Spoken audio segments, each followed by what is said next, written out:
This is ContactTalkRadio.com. Consciousness in action. And you are taking action into your consciousness by tuning into Contact Talk Radio. And on TuneIn.com, Ping.fm, and UpSnap Mobile. Contact Talk Radio.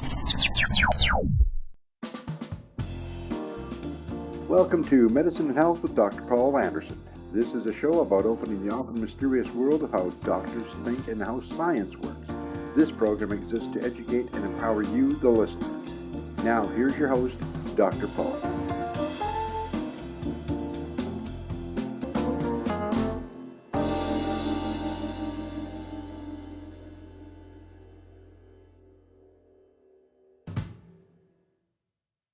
Stress. And what do you do about it? Good days, Medicine and Health with Dr. Paul Anderson. That's me. I'm Dr. Paul. And if you're listening live on CTR Radio, or we're shooting this over on a live stream to Facebook, welcome. And we're going to get into this on things to do for stress. And, you know, I don't think there's anybody that doesn't feel like, you know, your whole life is somewhat stressful, but the last few years have added on a lot for everybody. I know I feel it. And so I wanted to get into some supplements particularly. I know in the past we've done podcasts about, you know, how stress works and all that. We'll talk a little bit about that. But supplements are very interesting to people. I get a lot of questions about supplements. And there's, you know, like with everything, there's a good and a bad side to stuff. You got to be careful about some things. Some things are quite safe. So we want to just jump in there and start talking about what kind of supplements are going to be the best to help your body deal with stress. Now, one of the things you want to think about is you can go, especially if you go to, you know, a supplement store, or even worse, if you put into, you know, your search bar supplements for stress, you'll get 8,000 or 8 million things. And so today we're not going to talk about 8,000 things, but I kind of got things broken down into 3 big categories. So there's herbs or botanical medicines. So those are very popular. There's vitamins and minerals, the nutrient end of things. And then there are the fat end of things. And you think, well, fats, that sounds a little bit weird. Well, we'll explain that coming up. But one of the things that I want to make sure that we talk about is when you get things from either, you know, an herb store, a supplement store, or your doctor or anybody else, not all things are created equal. So you can get an herb that may be helpful to you, but the dose, if you will, is different from, let's say you have tea and that herb is in the tea versus maybe a liquid extract versus maybe pills. And they're all good, they're all available, but how do you know which thing that you need?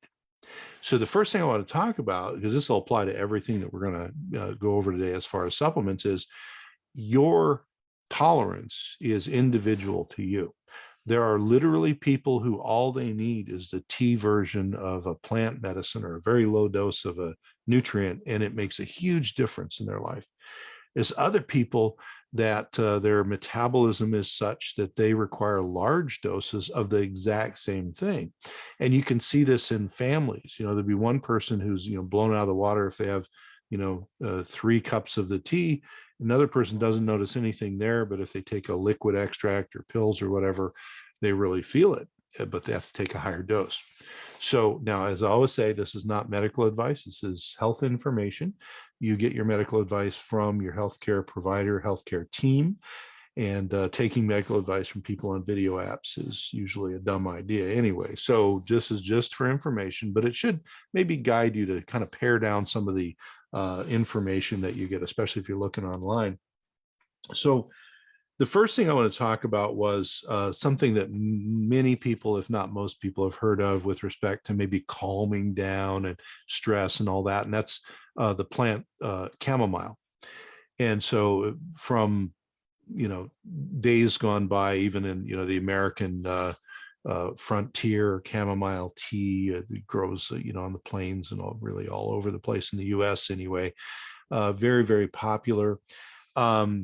Chamomile has a tradition of, you know, kind of being a calming herb. Now, if I kind of have one of those slow type metabolisms or whatever it is that's wrong with me, where I take a lot of stuff. If I drink chamomile tea, it's nice, and I love the tea just for the tea, but it's not going to calm me down that much. If I take a chamomile extract, so whether it's a fluid extract where they really concentrate it, there's like a lot of plant in there, or pills, I might feel that. So you kind of have to start out with, the idea of how are you usually with your sensitivity to things. If you're that kind of person where, a little bit of a medicine goes a very long way, or the opposite, where a lot of medicine gets you a little bit of effect, probably how it's going to be with things like nutrients or herbs, botanicals, etc. But chamomile is a great place to start because just as a background, it tastes good. Not all herbs taste good. And it's the kind of thing you can incorporate into your lifestyle where you could drink it as a tea. One of the things that I've done in the past is taken, and especially during the summer, it's warm and you want to make some tea and cool it down, taken and mixed a few herbs that had good taste combos that went together. And I made a batch of that and kind of drank it all day long. Well, you're going to drink fluids anyway, so tea is one way to go. But I've also talked to patients where they've said, well, I tried drinking chamomile tea or some other tea, and it didn't really change how I felt. It didn't change my anxiety or my stress or any of that stuff. Well, that's not unusual. And, tea only is going to get you so far. Now, I will say, for people on the sensitive end of the spectrum, that might be all they need. Literally, I've had people where they started to, drink a tea mix or maybe a particular herb tea through the day, and it just took them down a notch. They felt better. They felt more centered. So there's no particular reason I started with chamomile other than most people have heard of it. It's on the spectrum of plant medicine, so botanicals or herbs, whatever you want to call it. Chamomile is almost universally safe, almost at any dose. So unless you're allergic to chamomile flowers, you're probably pretty safe with chamomile. Now, there's always a person who's going to be allergic or not tolerate it, but that's a big thing. In the nutrients, we talk about them, you already have those nutrients in your body. So unless you do something really strange with them, or it's a form your body doesn't like of the nutrients usually are pretty well tolerated. Plants are from outside of our body. And so we need to think about, if we're going to take something for the first time, and again, get some healthcare advice on this, don't take my word for it. But if we're going to take something from the outside that grows in the plant world, you probably want to try it first. Don't buy $100 bottle of something and, take 2 pills and find out that you have an allergic reaction to it or something. So tea is another kind of nice way to try stuff out too. You can try, there's a lot of herbal teas. And if you have it available in your area, there's a lot of like bulk tea shops, and they'll make you mixes, or they'll let you, take a few to try, and you can make some tea. If it works out, great. If you have some kind of reaction, then you don't have to waste money on something that's not working. But chamomile is one of those things that's it's a nice base. It's nice, as I said, because it doesn't taste bad. It's kind of nice. You can put it in with your, daily warm drinks that you have or cold drinks. But chamomile has a very mellow sort of a chemistry, and so it goes in, and it has these sort of very minimal changes it tends to make with people. So much so that we use it a lot with, little children and even babies, to help. I've done, chamomile infusions in babies' baths, kind of calm them down. It's actually works pretty well that way. And again, don't give your kids anything that your, pediatrician doesn't know about, but chamomile is kind of universal in that respect. If you're thinking about plants and stress, one of the things to think about is, well, okay, so you can go back on the podcast and look at the old deep dives into stress and stress hormones, all this stuff. But the bottom line is, we want to remember, without stress, we're dead. We don't have a life without stress. But what happens is our body is intended through, its evolutionary processes to have this kind of yin and yang around stress, where there's a plus and a minus. And your body has all these internal counter-regulatory mechanisms where when you get stressed from, the war that's going on, or you get stressed from the pandemic, or you get stressed from your job or your family or whatever, your body responds and hopefully kind of takes some of the shock of the stress. And then later, there should be a compensatory time where your body recharges. If you recall, or if you don't, it's no problem. It's when we have constant stressing of the system and we don't have any recovery time that we feel kind of the evil or the bad stress. And that's the kind that we really don't want. And that's, of course, the kind most of us, if you're watching currently in 2022, I guess it is, most people are feeling a lot of stress. And that's because we're at the tail end of a pandemic. There's a lot of unknowns around, that bug and maybe new bugs coming down the pike. We are, probably less than impressed with the kind of overall ability of all of us to respond in a non-stressful manner, which didn't exist through the pandemic. And then there's wars going on, there's all kinds of stuff. So stress is there. Modern times, our ability to recharge from stress has become a big problem. And unless you intentionally try and do that, you can just roll from one day to the next, to the next, and one stress to the next, and your body never has that compensatory time. And it's literally like when you're pushing on the positive end of the spectrum and the stress is coming in and you're dealing with it, if you never have a negative end of the spectrum to calm that down and recharge the system gets tired. Okay. So when we talk about nutrients or fats, those are going to work with your biological processes to help with the stress response. The plant medicines are more complex molecules. So, for example, if you look at, a simple molecule like vitamin B3 or vitamin B1 or, some B5, these things that we'll talk about with stress, they're pretty straightforward little molecules, and they go and they do very particular things, usually with enzyme systems in our nervous system and elsewhere. You look at plant molecules, and they can be very cumbersome in a very elegant sort of way.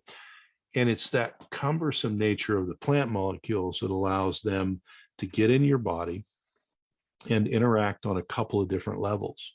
So we talk about chamomile, or we're going to talk about other herbs coming up here. You get an herb into your body, and the herb may go in one part of the body and help to be an antioxidant. Okay. A lot of the polyphenols in plants are really good antioxidants. And as we're going to find out, stress becomes a pro-oxidant situation in your body. So antioxidants can help there. But then that same plant molecule, or you may metabolize the plant into a couple of molecules, might go to your brain and actually bind somewhere that kind of calms your brain down, like physically calms your brain down, which is kind of cool. Okay. So speaking of that, next plant, again, there's no order here. I don't love one plant more than the other or anything like that. But another one people have heard a lot about is valerian. Okay. Now, valerian's a plant. It's usually the root part that is made into a medicine, a botanical medicine or whatever. So if you're taking it as a capsule or something, it's probably valerian root that's ground up or dried or an extract. Now you might say, why don't I see as much, like I see a lot of chamomile tea, even commercial product. Why don't I see a lot of valerian tea, right? Well, because valerian tastes kind of like wet socks or something. It's not a great taste, that valerian. Now, if you're looking at chamomile as being sort of a gentle, easygoing sort of medicine herb, valerian is a lot less easygoing. It hits a lot harder. You notice it quicker with a lower dose. So and there are people that do drink it as a tea or take it as like a extract or a tincture, but it doesn't taste very good. So it's not the kind of thing that most people are going to be thinking, God, I'd love to hit on some valerian all day here. So that's why usually you get it like in capsules. Okay. Now there are different types of capsules, different, extracts and all that. We'll talk about standardizing and all and not standardizing. But if you look at like chamomile on one end of the spectrum and then valerian on the other end of the spectrum, it's sort of like if chamomile is like a 2 out of 10 as far as its ability to get in you and help with the calming, valerian's like an 8 out of 10. A lot of people will kind of take them together, you know. So that's another thing I want to do as we talk about the plant medicines, especially, is kind of rate them for you. So, you know, you're going to be taking a lot of chamomile to calm down unless you're super sensitive, whereas you can take a lot less valerian. Now, with any plant, with anything, but with any plant, there are people who are allergic or sensitive to these plants. So this is where I'm saying, you know, try some first, get medical advice first, then try it before you buy a whole bunch of it. Because there are people, you know, it's rare. Most people with valerian, they feel calmer, they sleep better, they feel, you know, kind of more level. But there are some people who get paradoxical reactions. So the valerian is supposed to calm them down and it kind of speeds them up. That's very rare, but it can happen. There are some people who are just, you know, sensitive, like their digestive system doesn't do well with it. There are some people rarely who are allergic to, you know, certain plants. So that can happen too. But another strategy people will use sometimes is, let's say that, you know, they're concerned and they don't want to take a real strong, you know, anti-anxiety or stress type herb, calming herb during the day, you know, until they know how it feels. A lot of people will do like a 2 or 3 out of 10 herb during the day, like, you know, drinking the chamomile tea all day long or taking some chamomile. And then when they get home, you know, before dinner, they might have some valerian. And then after dinner, they might, you know, kind of load it up in the evening until you sort of get a feel for it. Now, valerian for most people is not going to make you unable to, you know, operate heavy equipment or any of that stuff. But you do, you know, it is stronger. You do want to kind of feel that. Now, one that's interesting to me, and there's commercial over-the-counter products with this in it, so you may have heard of it now, is lavender. So lavender extract, again, don't go and get something not made for oral use. So don't get like lavender oil and drink it or something like that. Dumb idea. But there is a lavender extract that's actually been in research studies looking at anxiety and stress response and all that with lavender extract. And there's some over-the-counter, as I said, you know, things that are certainly in supplement stores, but now you can kind of see lavender's worked its way into the, you know, the grocery store herb aisle and stuff. Lavender can be very good at helping to kind of calm the ship down, kind of balance things out.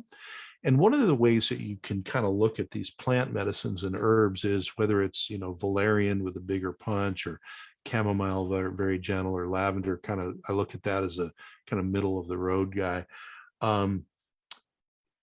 They are there to help you not only feel better, feel more calm, take things better, but also then what that should do is facilitate you getting in there and doing some of the calming, you know, non-medicated work. So like, you know, centering or meditation or prayer, or whatever it is that you do in that realm, sitting quietly, exercise, you know, those things that help to recharge your system. Well, if the plant medicines can calm you down enough so that you can deal with things and go do that, that's win-win. Now, there's another group of plants that are in the plant medicine world, they call them adaptogens. And so adapt is in that word. And their job is to kind of level the ship out. So if things are too high, it kind of brings it down. If they're too low, it kind of brings it up. So they're really there to, you know, kind of round out your nervous system response. One of my favorite plant medicines for this, which is very popular and it's in a lot of formulas and stuff, is ashwagandha. So it's often thought of as an Ayurvedic herb. It's very common now, even in North America, etc. But ashwagandha is one of those that kind of balances things out. So people will use it for kind of background stress support, because it's considered, and this is a simplification, but it's considered to help your peripheral stress system a lot, like your adrenal glands that make your corticoids and your fight or flight hormones and stuff. So a lot of people will take like ashwagandha, and I would always tell a patient before they would take it, well, try it, obviously, but try it in the morning first. If it makes you tired, take it at nighttime. If it gives you energy, take it in the morning. It literally is adaptogens, whatever your body kind of, wherever the weak link is, it'll send you in that direction. What I tend to notice with people with these adaptogenic substances is if you've really burned the candle at both ends, and that, you remember that yin and yang, so the plus of stress and the minus of recharging. If you haven't been doing any recharging, a lot of these adaptogenic herbs will kind of force the issue and make you tired, like it's time to rest, because your body knows it's needing this rest.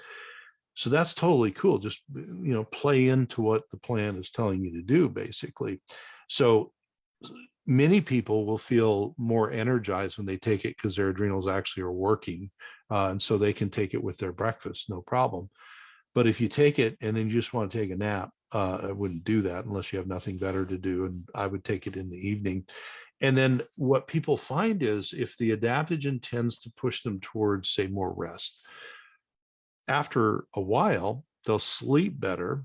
And then it may sort of go back to the midline, and it may not be a big issue to take it at night or in the morning. But that's another thing with these herbs. Just because a plant has a kind of a reputation, chemically speaking, for being a daytime, help you energy plant. If your body is really worn out, it may push you into daytime, let's sleep a lot sort of a plant. So ashwagandha is a big one there. Now, of the plants, and I've used, thousands and thousands of doses of ashwagandha with patients in, recovery and, tuning up their stress response, all this stuff. About 1 out of 1 to 300 people, so not very common, but about 1 to 3, about 100 people will actually have a sensitivity or allergy to the family that ashwagandha is in. So that's another reason to do a test with it, because I've had people where they need the chemical activity that ashwagandha does, but they can't handle the plant. Okay, so that can happen. And there's different levels of that sort of reaction. One level is frank allergy. Obviously, you don't take anything you're allergic to. You can look the plant up and see who its relatives are. And if you're super allergic to the family, just don't take it. Okay. But the other thing is you can have a GI tract reaction. You can have any number of other reactions. So ashwagandha is a good one, unless it bugs you. But like I say, it's gotten its way into over-the-counter stress products. So you see ashwagandha, starts with an A, in a lot of like adrenal support or even sleep support or other things like that. Well, who is another one that you often see go along with valerian as sort of a co-herb? Passion flower. So passiflora or passion flower is a big kind of calming herb. It's not quite as potent as valerian, and a lot of times you see a valerian passion flower mixture like in capsules. Passion flower doesn't taste nearly as bad as valerian does, so you could make a tea out of it. You might see some tea with it, but it's usually in capsules or maybe a liquid extract. But passion flower, and this sort of brings up a point, herbal formulas are in many cases better, balanced out. So sometimes you'll see, an over-the-counter product that's got maybe something like a valerian and a passion flower, and then maybe 1 other or 2 other herbs in it.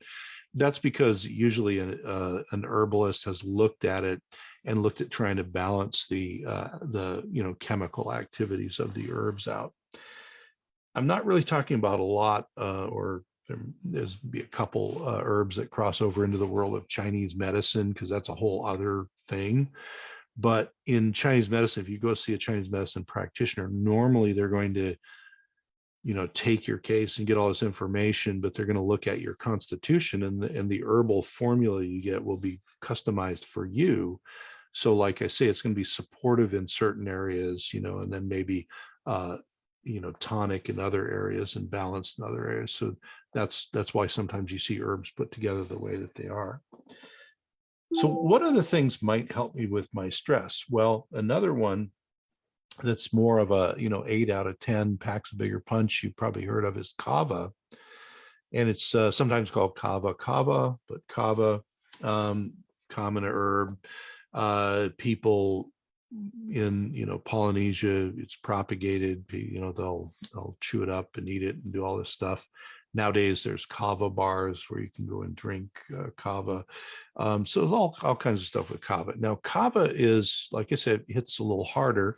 So if you're really, stressed out and anxious and all that, kava, valerian, those guys, you'll notice them faster. You do want, just like with valerian, with kava, there are certain people that just don't react well to kava. And so you want to kind of, again, test things out.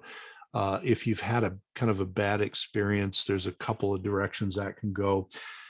If you got a stomach problem, like you got nauseated or even threw up or something from an herb, a lot of times that's not that you were allergic to it. That's because maybe it should be taken with some food or a lot of fluid or something. Because if you think about it, especially if you take like a dry capsule of an herb, that gets down to your stomach, the capsule hits the acid in your stomach, opens up, your stomach's got nothing in it. Now you've got all this powder going on the stomach lining, and it'll actually cause your stomach to spasm. So if it was a gut reaction, maybe drink a lot of water with it or take it with some food. If you got itchy, if you got an allergic type reaction, don't take it anymore. Okay, that's a different type of a thing. But kava's a good one there. Now, there's other herbs that, depending on how they're dosed and other things, can be very helpful, either from this adaptogenic, kind of help the body deal with the stress, or maybe even supportive and tonic.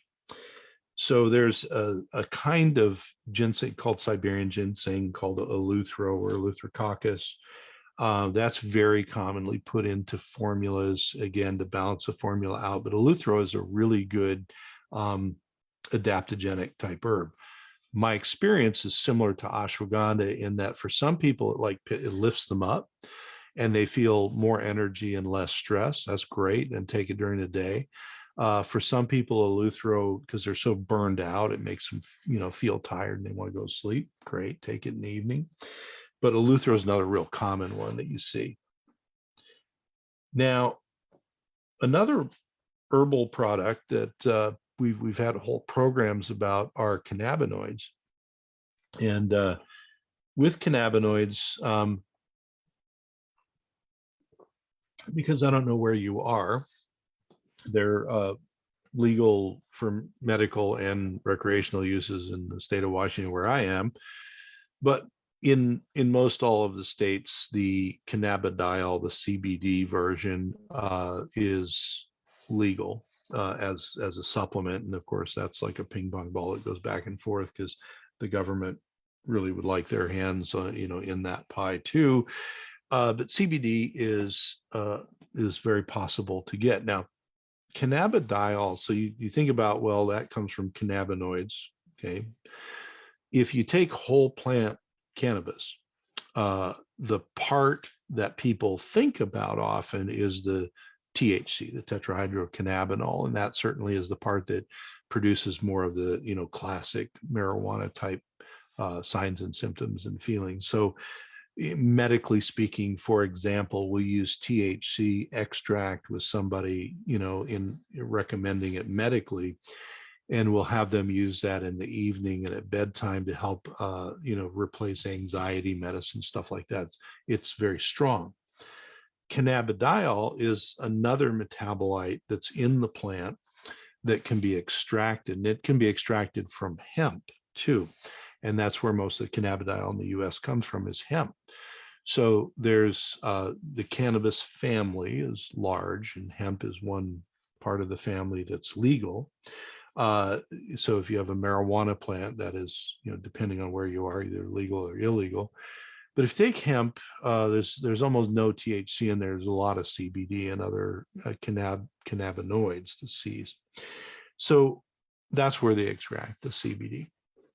What I will say is cannabinoids, and if you're already using them, you already know this, but if you're not, you need to be thoughtful about this. As a plant medicine, cannabidiol is very, very good. We use it a lot with our autoimmune patients, cancer patients, et cetera, because you can dose it. You don't really get, there's no central nervous system like high effect or any of that. Although if you take enough heavy extracts, you can feel it in your brain, but there's not that much in what most people can handle. So cannabidiol is, in my experience with it clinically, more in the realm of the adaptogen. So kind of helps your body to get back to the middle. It can be very calming. There are some people it helps with chronic pain, and most people find that it does help with their sleep as well. So you want to keep that in mind, that if you're using an over-the-counter, say, CBD product, if your body is not used to cannabinoids of any kind, whether it's marijuana or CBD or THC extract or whatever, if it's not used to that, start small, because your body will have no tolerance and recognition. So there are these, CBD comes in different delivery formats, even gummy bears now, right?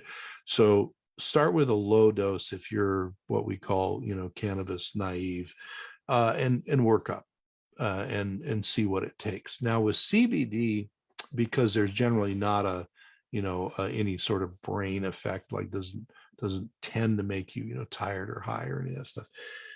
We would often divide the dose of CBD up in, sort of a morning and evening dosing.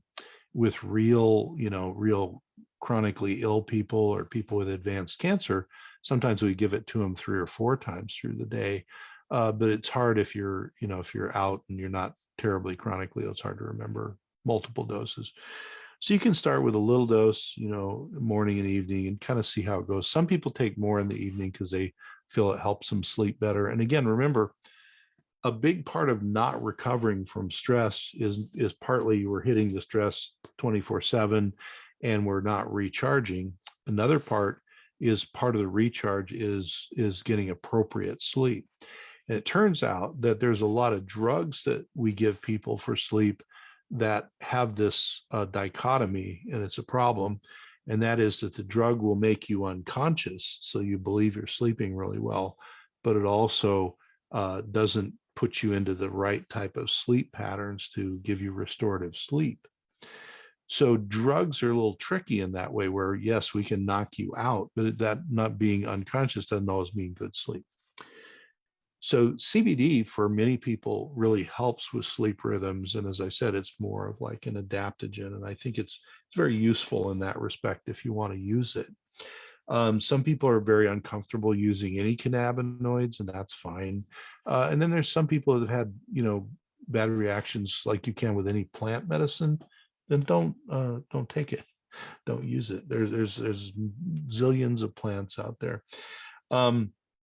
I know that, on internet radio, this goes all over the world. And one reason I'm picking these particular plant medicines to talk about is they're commonly either grown or used in North America, where I am. But I've also traveled to many places around the world. And for instance, when I was in Korea, there's a branch of Korean medicine called traditional Korean medicine that uses very, Korean-oriented herbal preparations and things of that nature. As we've talked about with Chinese medicine, it's a whole different group of herbs and lexicon for putting those herbs together, and that works really well. In India and that part of the world, Ayurveda is a very big influence. And like I said, we have some Ayurvedic herbs that we use kind of crossing over. But Ayurveda, Chinese medicine, traditional Korean medicine, other traditions tended to use more of this balancing approach with herbs. So one of the things, I always say, well, don't take medical advice from people on video apps. And here I'm on a video app telling you about medicine. When it comes to plant medicines, the one thing I usually tell people is, number one, if you can work with somebody, let's say you're not in North America, work with somebody who does the traditional medicine of wherever you're at, because they're going to not only know the plants, they're going to have a lot of experience using them. The other thing is, if you can find a healthcare provider who has training specifically in what we call botanical medicine or herbal medicine, that really helps too, because, for example, with the type of medicine that I practice, I am trained in sort of the standard, I can give you a drug for X, Y, or Z, comfortable with that. We also had extra training on, botanical medicine, so I can do that if I need to, or if I need to mix and match, I can do that. But a lot of my colleagues, who don't have specific training in botanicals or herbal medicine, they're not really going to be able to guide you very well. So if you really want to get into herbal medicine, especially if you have a more complex case, you want it balanced. In North America, I would recommend working either with a North American herbalist. Those are people are available. Naturopathic doctors, any Chinese medicine provider generally, who, acupuncturists or doctor of Oriental medicine, et cetera. They're going to, of course, do that type of herbal medicine. And then in North America, also, there's a lot of traditional North American healing practitioners that use, endogenous local plants. And a lot of them come from either the, First Nations, Native American type traditions, et cetera. So that, like I was saying, there's no place you can go in the world where there's not a resident herbal tradition, even if it's got 100 or 200 years of medicine layered on top of it, it's in there somewhere. So if you're going to mess around with a lot of plant medicines, find somebody to help guide you there. But generally, unless there's an allergy or something, very safe. Now, as we kind of transition, because I did promise to talk about other stuff, I do want to say there's a couple of kind of universal things. So if you have a supplement or a liquid extract or whatever, remember that thing about empty stomachs and supplements. So take all your supplements with food unless told otherwise by the healthcare provider or your guide or whoever's doing this with you. And the reason I say that is, while sometimes the absorption slows down a little bit if you take it with food, it also is no fun if you take a supplement and then you throw up and you have that association now with that supplement. So it's just better start out, take it while you're eating, and then you can branch out and, explore taking things on an empty stomach later. So that goes for vitamins, minerals, herbs, whatever. Okay. Now, what about nutrients, and why did you say nutrients are a little bit different? Well, again, if you look at these big structures that come in plant medicines, they're complex. They have a lot of different chemistry to them. They can level out, oxidation, which helps out a lot. Less oxidized your brain is, the better it feels. They can bind to receptors and do all this stuff. Nutrients often are helper molecules that help, for instance, the enzymes that operate our neurotransmitters. And neurotransmitter balance is kind of where it's at for how your brain's feeling. And stress messes with the way your brain's feeling. So a lot of nutrients are there to help the enzyme take you from the brain trying to make a neurotransmitter to actually making it. So a lot of things like your B vitamins and your minerals, especially your trace minerals and B vitamins together, aren't a big part of the binding of the neurotransmitter that makes you feel better and more calm. But without them, the enzyme slows down that makes that neurotransmitter. So when we talk about like B vitamins and certain minerals and stuff like that, that's their biggest role. Now, are they also involved in other parts of making these neurotransmitters, or maybe the action after the neurotransmitter binds? Sure, they're there. But their biggest role is as what we call enzyme cofactors. So if I have, for example, I have the amino acid tryptophan in my brain, right? Most people have heard tryptophan helps to make serotonin and a bunch of other things, by the way. Well, if I don't have enough of the B vitamins that turn on the enzymes to make my tryptophan metabolize into things like serotonin, I will have slow enzyme activity. So the enzyme won't stop, it'll slow way down. So I've literally seen people where we didn't have to give them any tryptophan or, precursor things. We just gave them the nutrients to help those enzymes, and they started to feel calmer, feel better, sleep better, just because the system was fed and the enzymes work better. So a lot of your B vitamins, minerals, other stuff like that are really targeting those intermediate steps, which are super important. And, we talked about this a lot, but B vitamins are water soluble. So what I eat today or take in today is gone, pretty much tomorrow. We store a little bit, but not much. So people will often say, well, there's, B vitamins are good for stress. Well, there's something with B vitamins you got to remember. B vitamins are a family, and they do different things. So I've had people say, well, I react badly to B vitamins. Well, first you got to find out what that is. A lot of times the reaction is that they feel nauseated when they take B vitamins. Well, again, B vitamins on an empty stomach can be nauseating. But a real common reaction is people get kind of amped up and nervous when they take certain B vitamins.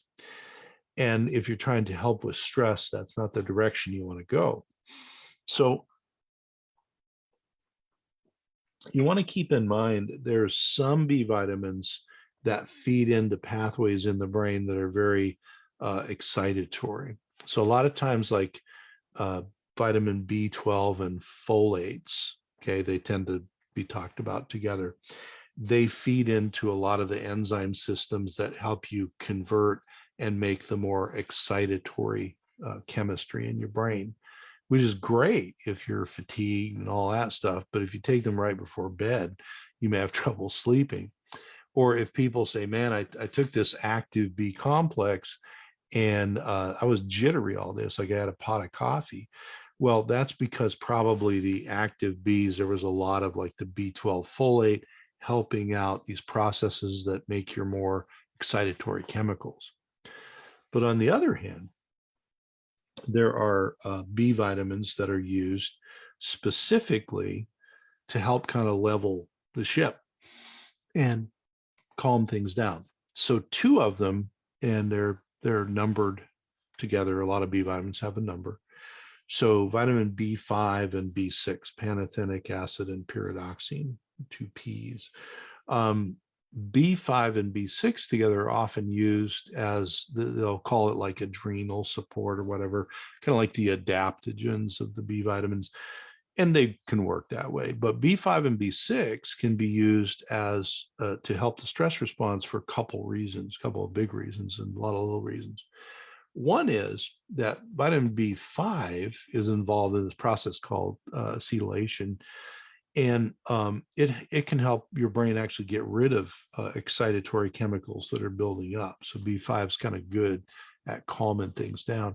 It's also used up a lot by the adrenal glands through peripheral stress response. B6 is involved in almost all of the elimination pathways for your excitatory chemicals. Well, guess when you release the most excitatory chemicals?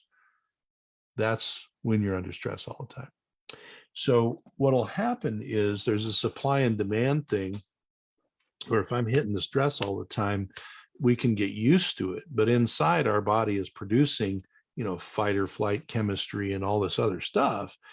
Well, you got to get rid of it too. So just like, remember I said, there's making the neurochemistry, there's enzymes involved in the production. There's also enzymes involved in the elimination. And we've literally had people where their production side worked really well and they're stressed out all the time, and their elimination side burned up all of its B vitamin cofactors. So they just felt like, literally amped up all the time.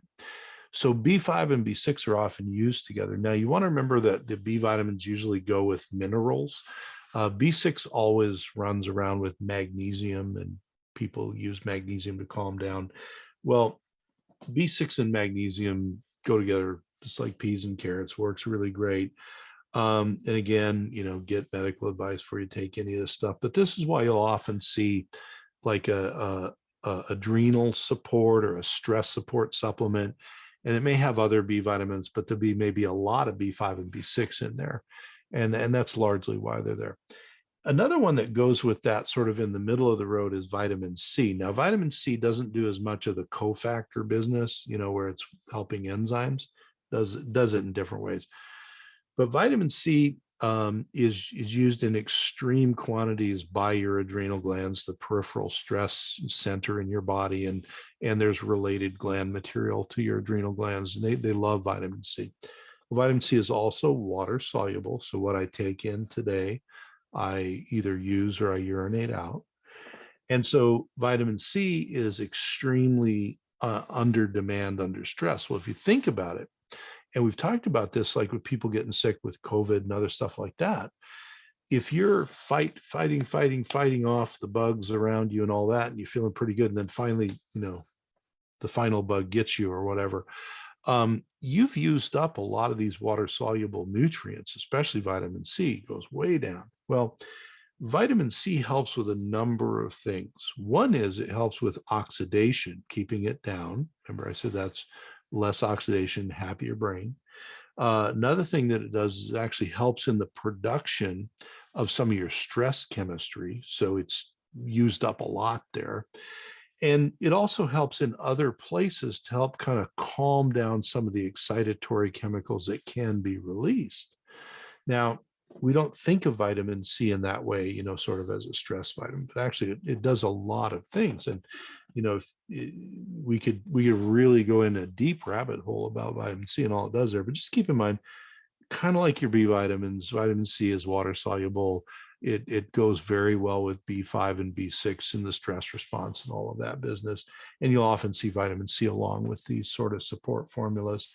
What I do usually recommend to people is not to freestyle too much. So don't just get like a lot of one vitamin and take it, because the B vitamins tend to run together in parallel pathways. So if I take a whole bunch of one and I make that pathway go fast, it will make the parallel pathways go faster. And if I don't take those other B vitamins, they'll get deficient. So usually as a base, we do like a B complex on top of, if, let's say you're taking a multi, you take extra B complex and then work your way out. Now, if you already know that you get amped up from, methyl B12 and folate and stuff like that, you can now get B vitamins that don't have B12 and folate. There's a product, no commercial attachment, but it's called B minus, and it was developed. If you just search B minus supplement, you'll find it. Those developed specifically for those sensitive people. Now, you may have also heard about using things like amino acids. So amino acids, we talk about tryptophan making serotonin. First thing we want to think about with amino acids is they're also a water soluble structure. They're a little more cumbersome than some vitamins, but we do store them up in our nervous system and other places. Our liver stores them up, our brain stores a lot of amino acids and muscles, et cetera. So when we're thinking about that, I'm not going to go through all the amino acids you could use, but I'm going to talk about the ones you probably heard about the most. So we'll start with one that we talked about earlier, and that's tryptophan, or 5-HTP as a common supplement, which is just one step down metabolically from tryptophan. So the thing you want to keep in mind is if I'm giving an amino acid, I'm doing something usually on the synthetic side. That means that the enzymes are going to have to work harder. So we've had people where they're taking like a tryptophan or 5-HTP or whatever, and it doesn't seem to be doing anything. And we give them the B vitamins that help with the conversion of the tryptophan 5-HTP down to serotonin and melatonin and stuff. And suddenly it starts to work. So this is where I was saying you sometimes have to balance these things out. So you'll see sometimes, like in supplement stores or maybe online, a calming or antidepressant or anti-anxiety formula. And it might have like tryptophan or 5-HTP, but then you might also see some of the other B vitamins in it. Well, that's the reason that they're in that formula, is to support the enzymes that are moving the amino acid down the trail there. again, not medical advice. You get your advice from somebody who's trained, but 5-HTP, tryptophan, they're over the counter. A lot of people use them, and a lot of people that aren't getting results, either they don't need it or they don't have enough B vitamins to back it up. But tryptophan and 5-HTP kind of go tryptophan first, then 5-HTP, then downstream it becomes serotonin. Downstream further, it becomes melatonin. So it tends to be more on the leveling and calming side of things. So if that is an area that your doctor thinks needs some addressing, great, you can get into that. There's other ones like if you think about the supporting cast, right? So like the B vitamins are there to go help the enzymes do their job. Really, they don't do the job of the enzyme, they help it. Was a super important amino, and it's used a lot. A lot of people think about it like with workout powders and stuff like that, but it's really used by your nerve. It's used by your whole body. But your nervous system loves it. It's called taurine. Well, the reason that taurine really does what it does is it is a supporting cast member that is crucial to the way every cell in your body works, but especially nervous system cells and muscle, which is why you often see it in workout powders. Taurine is there. It's called, chemically, they call it an osmolyte. But all that means is it's a gatekeeper at your cell membranes so that when the electrolytes need to go in the cell or other electrolytes need to go outside the cell, those gates open up. They're taurine dependent. And what you can do is you can literally help your electrolyte movement move more smoothly by increasing your taurine levels. Also, people who have been chronically ill or just acutely ill for a short but intense period of time usually get taurine deficient. Taurine's universally helpful in that respect. And it's, like I said, it's a supporting cast member. It's not famous for doing one thing or the other, but it allows all the other guys to work. Now, why would this, electrolytes moving back and forth be important? Well, if you think of it from the muscle end of the business, so why they maybe put in sports powders and stuff like that, if you're using your skeletal muscle a lot, the movement of my skeletal muscle when I work out or run or whatever increases the amount of electrolytes moving back and forth. The speed goes up. Well, if my taurine starts to run down, the electrolytes can't quite get in and out like they should. And then the chemistry of my muscle activity, I hit my peak faster. Well, in your brain, it's the same thing, only it's not muscles working, it's nerve cells. Nerve cells in your brain and your peripheral nervous system for stress burn up the primary electrolytes, calcium, magnesium, sodium, and potassium. And taurine is required to get those guys moving back and forth across your nerve cells. So when you're under stress and you're hitting the stress every day, 24/7, you're not recovering. It gets harder to recover when you can't get your electrolytes moving the way that they're supposed to. And the brain uses a lot of this stuff, a lot of taurine. Another one that is not a supporting cast member, it's a main player that you see in a lot of like calm you down formulas, sleep formulas, stuff like that, is glycine with a Glycine. And glycine in most people goes into the nervous system and it binds to the calming receptor site. So it helps to calm your brain. Taurine helps with this as well. But glycine's used a lot. Glycine actually tastes kind of sweet. So a lot of people, let's say you're doing the traditional thing of some chamomile tea in the evening. We'd have people put a spoonful of glycine powder in their chamomile tea because it's kind of sweet. And they would drink that and they would help them go into sleep at night. Like every other thing, though, you really want to test glycine. Don't go buy a keg of it and then find out you react to it. Because there's a percentage of people whose brains, there's other things glycine does. And some people just genetically do the more excitatory glycine things with glycine. So we've seen people where they took a lot of glycine thinking it was going to knock them out and they didn't sleep that night. So Start with a little dose, try a little bit out, don't buy a whole bunch. If it helps you calm down, that's 90% of people. 10% of people, glycine makes you a little hyper. Don't take it.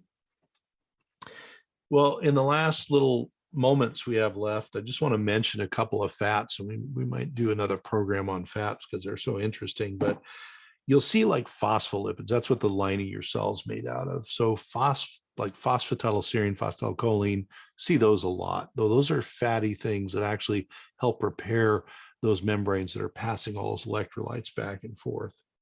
Vitamin D, I'll put some links in on when we put over on YouTube. Vitamin D is very helpful with stress response. Vitamin E, very helpful with stress response. But we are going to get the electronic hook here very, very soon. So let's take a look. All right. So in closing, stress, there's a lot of natural things you can do to help it. You want to remember today we talked about interventions like herbal things and vitamins and minerals and amino acids and a little bit about the fats. You always want to remember that those nutrient things or herbal things or whatever should be there to back you up, help kind of backfill the effects of chronic stress and all of that. But then the other side is the hygienic side, the sort of rest and recovery things. So you've got to do things, hopefully the herbs and the vitamins help you, but you've got to do things so that you get into good sleeping patterns. You're sleeping enough. You're doing things during the day or once a day or whatever to center yourself and kind of disengage yourself from all of the stress that's going on. And the hope is then that the herbal or vitamin, mineral or amino acid or lipid or all combination of external things you put in make your body feel better so that it can actually go and you can do things like sleep better and do your centering or your meditation or your prayer or whatever it is you do there, and maybe get a little exercise and stuff. And that will overall help you get some of this hyper stress that we've all been under back under control. All right. Well, I'm Dr. Paul Anderson from Medicine and Health. If you're on YouTube or CTR or anywhere else, like, share, subscribe. We're on all the pod burners, so you can go there and do that too if you don't want to see me on YouTube. But the only place I will put the links, if I mention links, is on YouTube in the description box. All right. We'll see you next week.